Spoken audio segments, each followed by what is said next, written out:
Star మా వాళ్ళకి ఇంకెవరో కనిపించరా, తనుజాయే కనిపిస్తుందా, తన చుట్టూ తిప్పుతున్నారు ప్రోమో అంటున్నారు కదా. తనుజానే అక్కడ ప్రోమో.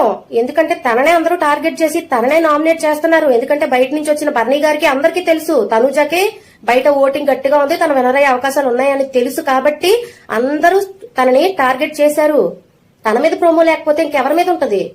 దివ్య పతివ్రత పరమాన్నం వండితే తెల్లవార్లు చల్లారలేదంట. దివ్య నువ్వు కూడా మాట్లాడేస్తున్నావా తనుజాని? ఏంటమ్మా టాస్క్లు అయిపోగానే తనుజ ఏడుస్తుందా? నువ్వెప్పుడు ఏడలేదా?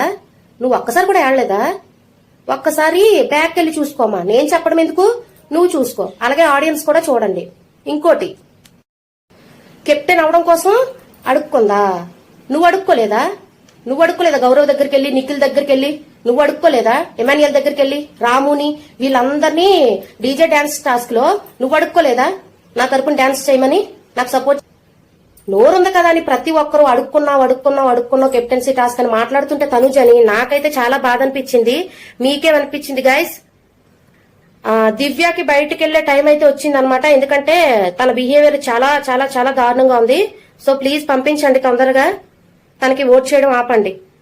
ఏం మాట్లాడుతున్నావు సాయి? కెప్టెన్ అవడం కోసం అడుక్కోకూడదు, ప్రాధేయపడకూడదు అంటున్నావు కదా.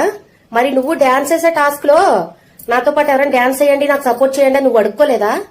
దాన్నేమంటారు? మాట్లాడేటప్పుడు చూసుకొని మాట్లాడు సాయి. ఇంకా నిఖిల్, నువ్వు నామినేషన్ చేసిన రీజన్ ఏంటి నిఖిల్?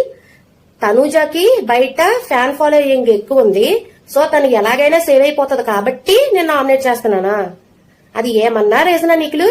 సేఫ్ ఆడావు కదా. అలాగే సుమన్ అన్న, పాపం సుమన్ అన్నను చూసి చాలా బాధేసింది. తనుజ కోసం తనకు తానే నామినేట్ అయిపోవడానికి తను తీసుకున్నాడు అనమాట. ఎందుకంటే తను బొమ్మ తేలేకపోయాడనే బాధతో తనే నామినేట్ అయిపోదాం అనుకున్నాడు. సో హౌస్ లో ఎవరైనా తనుజకి ప్రెజెంట్ ఉన్నారు అంటే అది నాకు రీతు అనిపిస్తుంది. మీకేమనిపిస్తుందో కామెంట్ చేయండి.